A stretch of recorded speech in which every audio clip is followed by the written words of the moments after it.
Picture someone sitting alone in a cafeteria. No phone out, no book propped open, just them, their food, and the quiet hum of other people's conversations happening around them.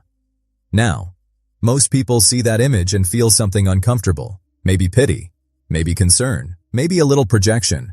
Because deep down, a lot of us have been that person and wondered if everyone else was noticing. But here's the question no one stops to ask.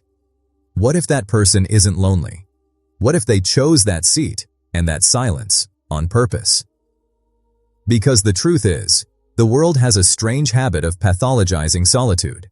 If you're not surrounded by people, something must be wrong. But psychology tells a very different story. One that has nothing to do with being broken, rejected, or friendless, and everything to do with how your brain is wired, how you recover, and what you actually need to function at your best. Here's something most people don't realize about social interaction. It's one of the most cognitively expensive things your brain does all day. Every conversation requires you to track tone, read facial expressions, anticipate responses, manage impressions, and regulate your own emotions, all at the same time. Psychologists call this cognitive load, and research in this area shows that social environments place enormous demand on your working memory. Think of it like a browser with 30 tabs open. Each tab is a conversation, a social expectation, a micro decision about what to say or how to react. Your brain doesn't crash, but it slows down. It gets warm. It starts lagging. Now imagine someone closes all those tabs for 30 minutes. That's what lunch alone does for certain people. It's not avoidance, it's maintenance. It's giving your prefrontal cortex room to breathe after hours of constant social computation. A 2019 study published in the British Journal of Psychology found that people who intentionally seek solitude, not out of fear but out of preference, reported lower stress and higher emotional clarity by the end of the day. So, if you eat lunch alone and come back to the afternoon sharper, calmer, and more focused, that's not a flaw in your personality. That's your brain doing exactly what it was designed to do. But it goes deeper than just mental fatigue. There's a difference between being alone and being lonely, and science actually backs this up. Anthropologist Robin Dunbar, the same researcher behind Dunbar's number, found that humans can only maintain about 5 close relationships at any given time. 5. Not 50, not 500.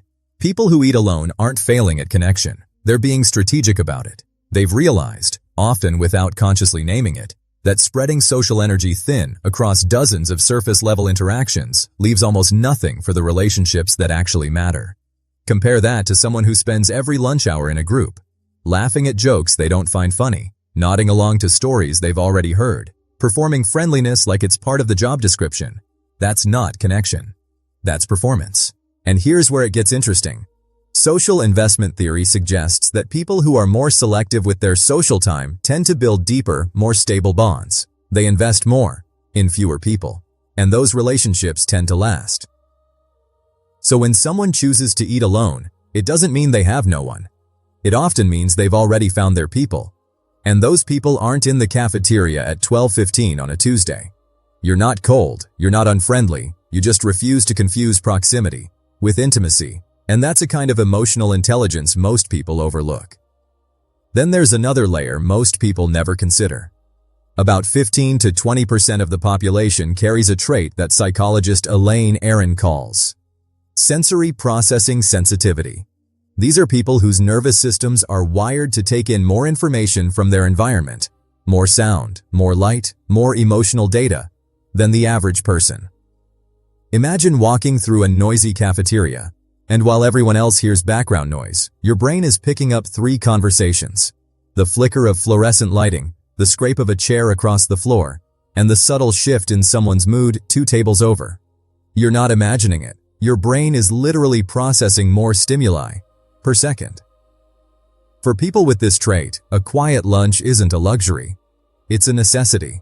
It's the difference between getting through the rest of the day with patience and clarity, or spending the afternoon in a fog of overstimulation, wondering why everything feels like too much. Now, let's be clear. This isn't about being fragile, and it's not something that needs fixing. Aron's research shows that high sensitivity is equally distributed across genders and cultures, and it often comes with significant strengths: creativity, empathy, pattern recognition, and deep thinking. So if busy, loud social settings drain you faster than they drain the person sitting next to you, that's not weakness. That's a nervous system doing more work with every single moment. You're not overwhelmed because you're less. You're overwhelmed because you're taking in more. Here's what the research actually shows about people who consistently choose solitude over social obligation. Many of them share a psychological trait called an internal locus of control. This is a concept developed by psychologist Julian Rotter, and it refers to the degree to which someone believes they, not external forces, are in charge of their own life. People with a strong internal locus don't make decisions based on what the group is doing. They make decisions based on what they need. And when they sit down alone, it's not because they're following some sad script. It's because they checked in with themselves and decided that solitude was the right call. This connects directly to what psychologists Edward Deci and Richard Ryan call self-determination theory. The idea that humans have three core needs: autonomy, competence, and connection. Notice that connection is on the list, but so is autonomy. And for some people, honoring autonomy means protecting their time, their space, and their energy, even during something as simple as a lunch break. That's not rebellion, it's not arrogance, it's a quiet confidence in your own compass. While most people look outward to decide what's normal, you look inward to decide what's right for you. And that kind of self-trust doesn't come from nowhere. It's built choice by choice, meal by meal. And that brings us to one of the most underrated ideas in personality psychology. Psychologist Brian Little introduced a concept that might change how you see your lunch break forever. He calls it a restorative niche, a place or moment where you can return to your true temperament after spending time acting outside of it. Because here's the reality. Most people who eat lunch alone aren't loners. Many of them spend their mornings leading meetings, collaborating with teams, teaching, serving customers, or managing people. They perform extroversion, and they do it well. But it costs something. Every interaction outside your natural temperament draws from a limited reserve. A restorative niche is where you refill that reserve. For some people, it's a walk around the block. For others, it's 5 minutes in a parked car with the engine off. And for a lot of people, it's lunch, alone, quiet, uninterrupted. Little's research suggests that the most psychologically healthy people aren't the ones who are always on. They're the ones who know when to step off the stage. They give themselves permission to stop performing, even if it's just for 30 minutes in the middle of the day. So if your lunch break is the one part of the day that feels entirely yours, you're not hiding from people. You're returning to yourself. And that's not something to apologize for. That's something to protect.